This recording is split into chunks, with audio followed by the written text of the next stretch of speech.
Kung saan nga may masarap, dapat pinupuntahan. Ay hala, hindi pala ako yun. December 31 nga tong video na to and dapat bibili lang kami ng panghanda namin pang medianoche.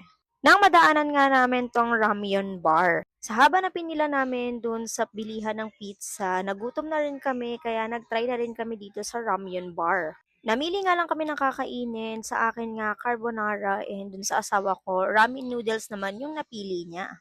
Madami talagang choices na pagpipilian. Tignan nyo naman kung gaano kadaming ramen yung nasa harapan namin. May binigay nga sa aming menu si ate and itong napansin namin na spicy beef enoki roll in order na rin namin for 179 pesos. Nag-start na nga rin akong i-prepare tong in-order ko na buldak. Creamy carbonara nga yung napili ko. And pagdating naman sa spicy, super konti lang talaga yung nilalagay ko kasi hindi ko na kaya kapag inubos ko yung isang pack. Parang dalawang patak nga lang yung ginawa ko diyan, Mima, para maubos ko talaga siya and hindi siya masayang.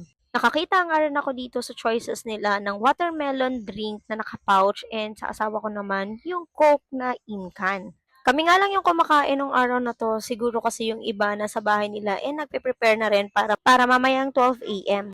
Medyo nahihiya pa nga ako mag-video-video sa lagain na yan, pero tignan mo naman, Mima, in-game ang ate mo. Dito nga sa kinainan namin, Mima, sa ambience pa lang ng lugar, bet na bet ko na talaga, lalo pa, dalawa lang kaming kumakain, mas nai-enjoy namin yung pagkain. At nag-video-video pa nga ang ate mo na piling vlogger na naman.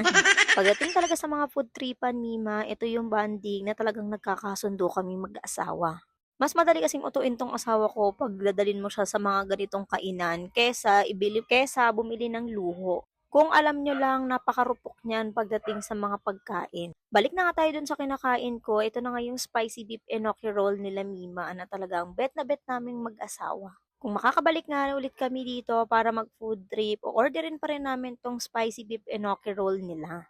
Tignan mo, hirap na naman ang ate mong mag-chopstick. Feeling vlogger kasi. Nagustuhan ko nga din tong buldak na in-order ko na creamy carbonara and lalo na yung watermelon drink na nasa pouch. Malapit na nga rin kaming matapos kumain, Mima, and maya-maya lang uuwi na kami. Ayun lang for today. Thank you for watching.